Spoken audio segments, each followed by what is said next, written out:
আসানসোলে ইসিএল এর খনি কর্মীদের পরিবারদের বিক্ষোভ আর বিক্ষোভ গত 10 দিন ধরে তারা পানীয় জলের সংকটে ভুগছেন। এখনো পর্যন্ত কোনো সুরাহা হয়নি আর এই অভিযোগ তুলেই তাদের বিক্ষোভ। গত 10 দিন ধরে ইসিএল এর আবাসন এলাকায় পানীয় জলের সংকট।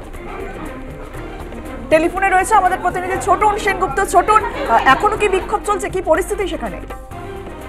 দেখো, ঠিক কিছুক্ষণ আগে ইসিএল কর্তৃপক্ষের আশ্বাসে বিক্ষোভ ওঠে, তবে যেটা আবাসিকদের অভিযোগ যে জামুরিয়ার লোয়ার কেন্দা যে কয়লা খনি সেই পাশেই রয়েছে ইসিএল এর আবাসন এবং সেখানে কিন্তু গত 10 দিন ধরে কিন্তু পানীয় জলের সমস্যা রয়েছে এবং একেবারে কিন্তু চরম হয়রানির শিকার হচ্ছে সেই এলাকার আবাসিকরা। এবং আজকে কিন্তু ওই খনি কর্মীদের পরিবারের যারা মহিলা সদস্য তারা কিন্তু একেবারে একজোট হয়েছে খনিতে বিক্ষোভ দেখায় এবং খনির উৎপাদন বন্ধ করে দেয়, খনি বন্ধ করে দেয় এবং বেশ কয়েক ঘন্টা ধরে বিক্ষোভ চলে।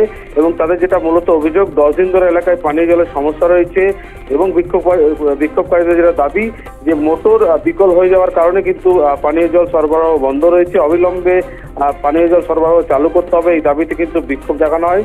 কয়েক ঘন্টা বিক্ষোভ চলার পর খনি কর্তৃপক্ষের আশ্বাসে বিক্ষোভ ওঠে এবং তাদের দাবি অবিলম্বে সেই এলাকায় পানীয় জল চালু করতে হবে, কারণ যেহেতু তীব্র গরম, সেই গরমের কাছে একেবারে পানীয় জলের সংকট দেখা দিয়েছে, যার ফলে সমস্যায় পড়েছেন।